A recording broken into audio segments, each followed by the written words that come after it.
Et si je m'étais trompé, ça fait plus de 5 ans maintenant que je forme des développeurs et j'ai une stratégie qui est relativement simple, c'est apprenez le développement front-end, JavaScript, React, Vue, Angular, enfin peu importe. Et même si vous êtes autodidacte ou jeune diplômé, eh bien ça reste le moyen le plus sûr de décrocher un job. Et à chaque fois qu'on m'a annoncé l'arrivée d'une nouvelle IA qui allait remplacer les développeurs, etc., j'ai toujours dit qu'on entend ça depuis des années et que c'était pas prêt d'arriver. Eh bien si je m'étais trompé, quand je vois tous les développeurs qui galèrent sur du JS, du JavaScript, du React, sur la mise en page avec Flexbox, avec Grid, etc. et qui passent des mois, parfois des années à apprendre à créer des écrans, parfois pas ouf, il faut aussi l'avouer.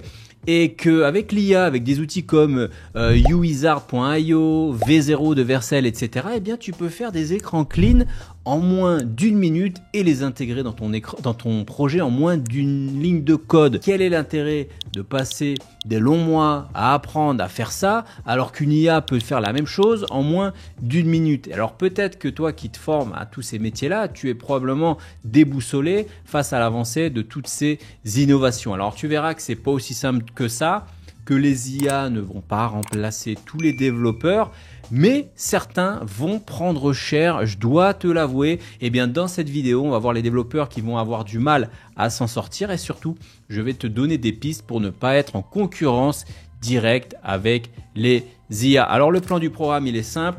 Comment l'IA a bouleversé le monde des développeurs, surtout les dev front et les moins qualifiés. Comment le marché des développeurs a évolué ces dernières années à cause de l'IA, mais pas que, tu verras. Et je te donnerai des axes de réflexion pour ne surtout pas te faire remplacer par une IA. Et enfin, je te parlerai d'un projet qui traîne depuis quelques mois, qui va sortir, bref, pour résoudre ce problème, je t'en parlerai à la fin de la vidéo. Donc reste jusqu'au bout de la vidéo. Alors pourquoi je me suis trompé, ou plutôt pourquoi ce qui était valable il y a encore quelques années n'est plus d'actualité? Prenons un exemple simple, je t'en parle assez souvent, c'est mon frère, il n'a pas le bac, bac-5, j'aime bien dire ça, il est autodidacte, il s'est formé sur du React, sur du JS, JavaScript, etc. Il a appris ça, plus de 6 ans maintenant qu'il bosse, qu'il est en entreprise, il n'y a pas de problème. Ou prenons aussi l'exemple d'un junior qui sortirait d'école, voilà, c'est à peu près la même chose, hein, quand tu sors d'école, tu n'es pas très qualifié. Eh bien, je suis pas sûr qu'aujourd'hui, ce type de profil aurait les mêmes chances qu'il y a encore quelques années. Soyons clairs, il y a encore quelques années, face à la pénurie en fait de développeurs et l'absence d'outils de génération d'écran, eh bien les entreprises n'avaient pas trop le choix. Je veux dire, tu avais des développeurs back-end qui développaient en gros le cœur métier de l'entreprise, qui développait le cœur, et puis il fallait bien des développeurs, il fallait bien que quelqu'un fasse le boulot, que quelqu'un développe les écrans, le formulaire, les logins, les tableaux, les charts, etc. etc. Eh bien, c'était le boulot parfait, c'est le boulot parfait que l'on peut donner à un développeur junior ou même un développeur un peu motivé, sans expérience, car finalement, c'est peu risqué dans une entreprise. Je veux dire, le cœur du métier, c'est le back-end. Le front-end, écoute, si l'écran n'est pas très beau, tu le refais ou on prend quelqu'un d'autre. C'est pas ce qu'il y a de plus stratégique. Du coup, ça permettait à des développeurs de mettre un premier pied dans le monde de l'entreprise. Et en fait, à l'époque, c'était relativement simple. Tu pouvais te former sur du JavaScript, sur du React, du Vue pendant 3 mois, 6 mois, 1 an, aller dans ces eaux-là, parfois un petit peu plus, pour être employable. Et à l'époque, tu pouvais en fait te lancer et puis tu pouvais évoluer au sein de l'entreprise. Et bien cette fenêtre d'opportunité est en train de se refermer de plus en plus. Pourquoi? Parce que cette main-d'œuvre-là, à qui on donnait cette chance à l'époque, est en train de se faire remplacer directement remplaçable par des outils comme V0, etc. Donc voilà pourquoi un petit peu ça bouchonne autour des devs front junior. On me le dit à chaque fois, on me le remonte à chaque fois. C'est de plus en plus dur et de plus en plus de développeurs front-end junior se trouvent bloqués. Alors oui, tu vas me dire, c'est pas tout à fait vrai parce que les développeurs front-end créatifs peuvent pas être remplacés. Tu vas me dire, c'est très bien V0, ChatCN et les librairies de components comme Radix UI, etc. Mais ça te permet pas de faire des beaux sites, ça te permet pas de faire des sites très beaux, il n'y a pas de créativité, etc. Les IA, elles peuvent pas créer ça. Alors c'est vrai, hein, une IA, elle va jamais gagner les CSS Design Awards ou je sais pas quel concours de choses graphiques. Mais attention, Les développeurs front-end et les web designers, c'est pas la même chose. La réalité, c'est que le travail créatif, c'est souvent fait peut-être sur les homepages, sur des landing pages, etc., par des web designers pointus à qui c'est le métier. Mais toi, en tant que développeur front-end, généralement, tu fais des écrans fonctionnels sans grande créativité. Je veux dire, en termes de design, je veux dire, si tu prends tu prends un site, une banque, Wise ou Revolut, etc., si tu vas sur la homepage, il y a des chances que cette homepage soit travaillée par des web designers, il y a de la créativité, etc. Mais si tu es développeur front-end, toi, tu vas plutôt travailler sur l'administration, sur la liste des transactions, des choses comme ça. C'est pas des choses qui nécessitent une grande créativité. Et les développeurs front-end qui arrivent sur le marché ont cette fausse croyance comme ça que l'on va leur demander de faire mumuse avec des effets sympathiques, etc., des trucs fun. Mais en vrai, c'est faux. 90% du taf d'un développeur front-end peut être remplacé tout simplement par une IA. Voilà, alors le marché a changé. Le marché est beaucoup plus frileux. Il y a eu une baisse en 2023 de 32% des postes de développeurs. Je te mettrai la source ici là, sous la vidéo. Il y a eu une baisse. Alors c'est vrai qu'il y avait une hausse due au Covid parce qu'il y avait le télétravail, etc. Donc c'est plutôt une régularisation, on va dire, un rééquilibrage de la demande. Mais voilà, il y a quand même une baisse. Et selon des cabinets de conseil comme McKinsey, etc., ce qu'il dit, c'est que l'IA va contribuer à une baisse de demande des développeurs sur les tâches simples et répétitives. Alors les tâches simples et répétitives, je suis désolé de te l'annoncer, mais ça concerne également le développement d'écrans, de composants front-end. Alors oui, à première vue, peut-être que la première fois, tu as fait un peu quelques composants front-end, tu as fait un formulaire, tu as mis en place des choses comme ça, tu as l'impression que c'est un peu compliqué, qu'il a fallu appeler des API, etc. Mais si ça fait plusieurs années que tu fais ça, tu sais très bien que c'est quelque chose, c'est tout le temps la même chose, c'est des tâches répétitives et qu'en gros, c'est assez rébarbatif. Et ce genre de taf, ce genre de boulot est en train de se faire remplacer par l'IA.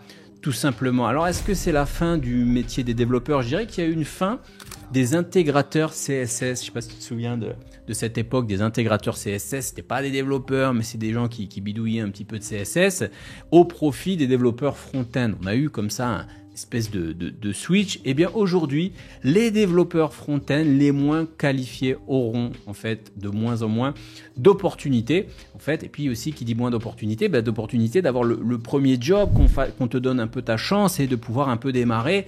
Et finalement, quand on ne donne pas ta chance, tu as quand même pas mal de chances d'abandonner. Et si tu combines ça avec cette espèce d'inondation, cette masse de nouveaux dev front peu formés qui inondent comme ça le marché chaque année, eh bien ça rend un peu le sujet un petit peu plus complexe. Du coup, les entreprises l'ont bien compris.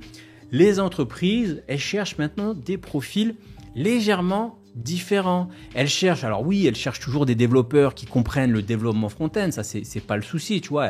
Bien sûr que tu as besoin de comprendre le développement front-end, c'est pas le problème, mais elles veulent surtout des développeurs capables de s'intégrer dans des environnements de plus en plus complexes. Tu peux aller voir ma vidéo sur la roadmap de développeurs juniors à des développeurs seniors et tu verras un petit peu le spectre des choses à connaître quand on est senior. Alors, toi, tu es peut-être encore junior, il n'y a pas de souci, il ne faut pas connaître tout ça, mais c'est pour te donner un peu une vision de tout ce qu'il y a à voir peut-être quand on est développeur. On n'est pas juste sur une seule partie. Alors, la question, comment ne pas être remplacé par une IA? Alors, selon le directeur de Pluralsight, donc c'est une plateforme de formation, eh bien, il dit que les développeurs vont devoir switcher du design thinking au platform thinking. Alors, en gros, je te la fais rapide. C'est quoi le design thinking?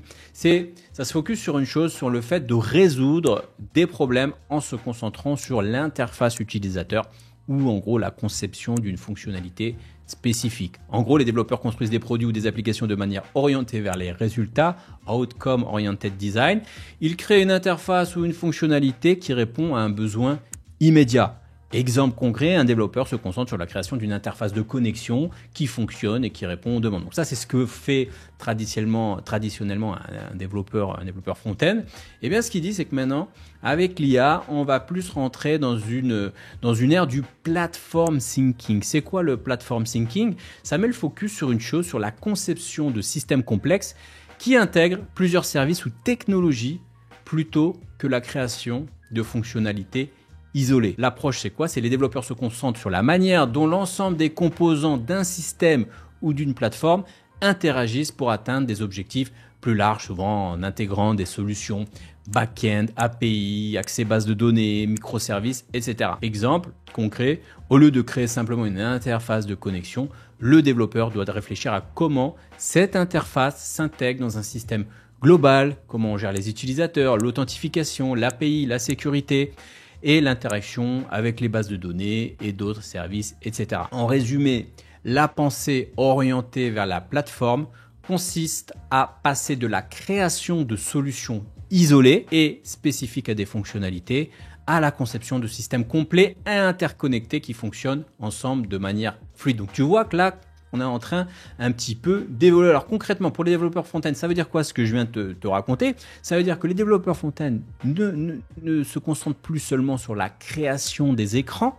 Aujourd'hui, le rôle d'un développeur front-end, c'est pas, voilà, je crée des interfaces utilisateurs seulement. Je veux dire, maintenant, il y a des outils comme V0, comme je te disais, de Vercel, etc. et d'autres d'IA qui les génèrent, ces interfaces, en quelques secondes. Donc, forcément, tu dois élargir ton champ de compétences. Tu peux pas te dire, bah moi je coûte, un développeur c'est entre 3 et 500. On estime quand on fait des calculs de charge de projet, on me dit un dev c'est entre 3 et 500 euros la journée, et puis on fait l'estimation de charge comme ça. Alors tu peux pas être un développeur qui coûte entre 300 et 500 euros pour faire des choses qu'une IA peut faire quasiment donc gratuitement. Alors deuxième chose aussi, c'est d'apprendre pour les développeurs front-end, c'est d'apprendre à utiliser les outils d'IA. Donc utilise les outils d'IA pour générer rapidement des écrans, mais ça s'arrête pas là. Tu dois savoir comment intégrer ces écrans au sein de systèmes complexes, les mettre à jour et surtout communiquer avec le back-end pour créer des applications complètes. En gros, il faut que tu passes du design thinking au platform thinking. La pensée orientée vers le platform thinking signifie que tu dois voir le développement comme un système complet, là où avant, les développeurs front, ils font des écrans, ils appellent des API, ça s'arrête là, où chaque fonctionnalité s'intègre dans un environnement plus large. Cela inclut les API, les bases de données, les microservices, pour que tout fonctionne de manière fluide. Donc, je l'aurai compris, les entreprises, maintenant, elles cherchent plus simplement des créateurs d'écrans, mais des développeurs capables de comprendre l'ensemble du système, d'intégrer bien évidemment les interfaces front-end dans des environnements complexes et gérer la logique métier, etc., etc. Alors c'est là que le full stack, justement, si tu connais ce que c'est le développement full stack, c'est là que le full stack prend tout son sens.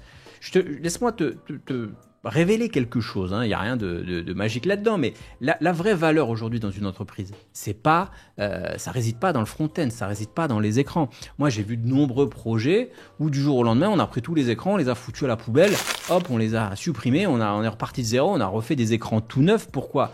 Parce que en fait, c'est pas là qu'est la valeur. Le cœur de la valeur, c'est le back-end, c'est la logique métier, c'est la modélisation. Moi, j'ai vu des projets où on a tout changé, on a tout foutu à la poubelle. Par contre, le back-end, ça bouge pas.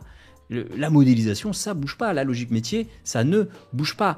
Le back-end, c'est là où est la valeur de l'entreprise. Je veux dire, si tu prends Uber, c'est pas le fait que tu as une petite voiture qui bouge sur une map, la valeur, c'est l'algo qu'il y a derrière. Si tu prends Netflix, c'est pas le fait d'avoir une pochette de film qui a de la valeur. Ça, n'importe qui peut le faire. C'est vraiment l'algo de recommandation, etc., etc. Donc, les entreprises embauchent de plus en plus de développeurs full stack capables de gérer l'ensemble du système depuis l'interface utilisateur jusqu'au back-end. Donc, je suis désolé de le dire, mais le front-end a de moins en moins de valeur, alors que le back-end, ça reste toujours de l'or. Alors, tu vas me dire, ouais, t'es bien sympa. Déjà, c'est compliqué d'apprendre un langage pour le front-end, et maintenant tu me demandes d'apprendre plusieurs technos, d'apprendre un langage pour le back-end, etc. Alors c'est vrai qu'avant, passer du front-end au full stack, ça impliquait plusieurs langages. Je veux dire, un pour le front, un pour le back. Moi j'ai monté un SaaS en 2017, le SaaS était fait en Java, Spring, et le front était en React, et ça communiquait entre eux. Ça c'était il y a 7, 8, 9 ans, ça c'était à l'époque. Aujourd'hui, avec JavaScript, TypeScript, tu peux faire du développement front-end, tu peux faire du développement back-end, et tu as des frameworks comme Next, etc., les React Server Components, où en gros, tu peux faire du front, du back, en gros, tu peux faire du full stack. Alors, c'est quoi le futur pour les développeurs front-end? Eh bien, je pense que les années vont devenir de plus en plus difficiles pour les développeurs front-end.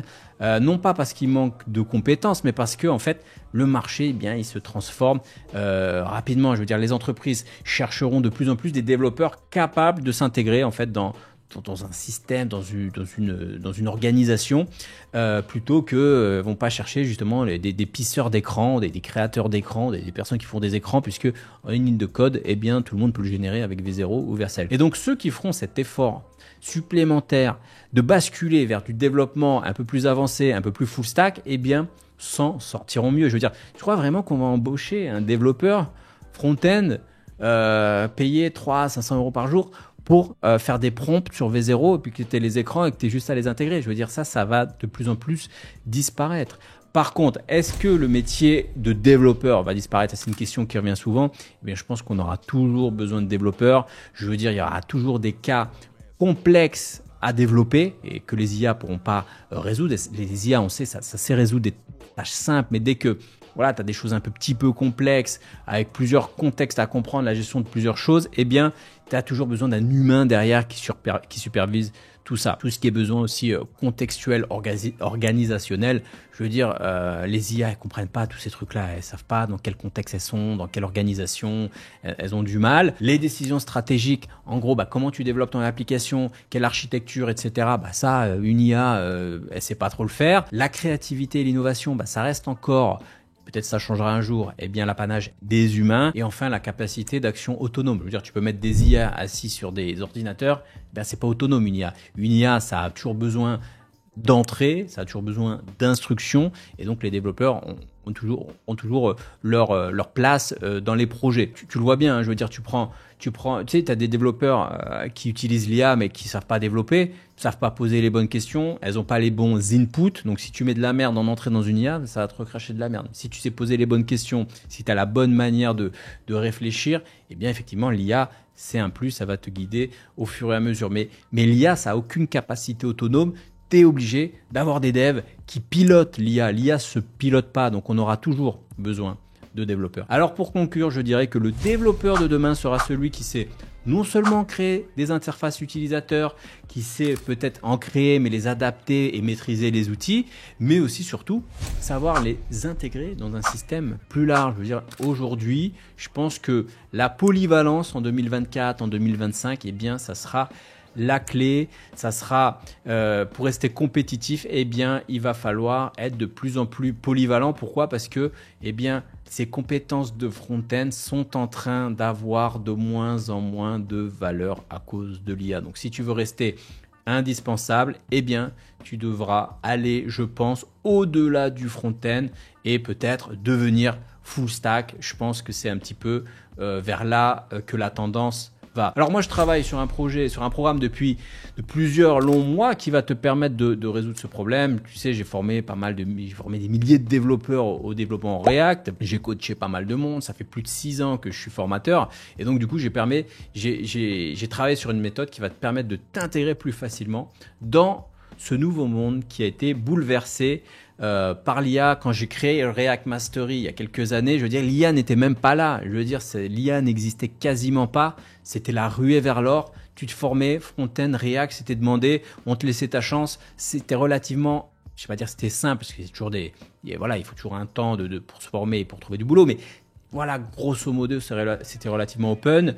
Maintenant, faut avouer que c'est quand même un petit peu plus complexe. Ça bouchonne au niveau des développeurs front-end junior. Bref, je t'en reparlerai dans les semaines prochaines. Je travaille encore sur le programme, ça devrait sortir d'ici peu. Bref, si tu veux déjà avoir des infos là-dessus, n'hésite pas à rejoindre la newsletter dans la description. Tu rejoins, si tu es déjà abonné à la newsletter, tu m'envoies un petit mail. Je pourrais un peu t'en parler. Si tu es bloqué sur le dev front, etc., n'hésite pas à m'envoyer ça, à me dire pourquoi, qu'est-ce qui te bloque dans le dev front et je pourrais te répondre directement. Voilà, c'est tout pour cette vidéo. Je veux pas être alarmiste, je veux pas être pessimiste, hein, je veux juste un peu poser les choses. Le monde a évolué. La réalité, c'est que maintenant, voilà, on génère des écrans facilement. Tout ce qui est fait en React et tout, que tu passais des ans, maintenant, c'est fait en un prompt. Donc oui, on va rentrer dans un monde qui est de plus en plus dur, mais je tiens quand même à te rassurer. on manque toujours de développeurs front-end, full stack, back-end en France. On manque de profils, ça reste toujours un métier porteur. Je ne veux pas te dire que l'IA va remplacer tous les devs, donc reste toujours motivé. Je ne suis pas là pour t'annoncer que des mauvaises nouvelles. Ça reste un métier d'avenir, donc tu peux toujours apprendre. Bref, je m'arrête ici. Tu veux voir la vidéo sur la roadmap de développeur junior à développeur senior, tu peux aller la voir. Attention, elle fait un petit peu peur. C'est pas tout ce que tu auras à maîtriser dans le métier, mais c'est pour te donner un petit peu une vision un peu plus large du métier. Je te laisse sur cette vidéo.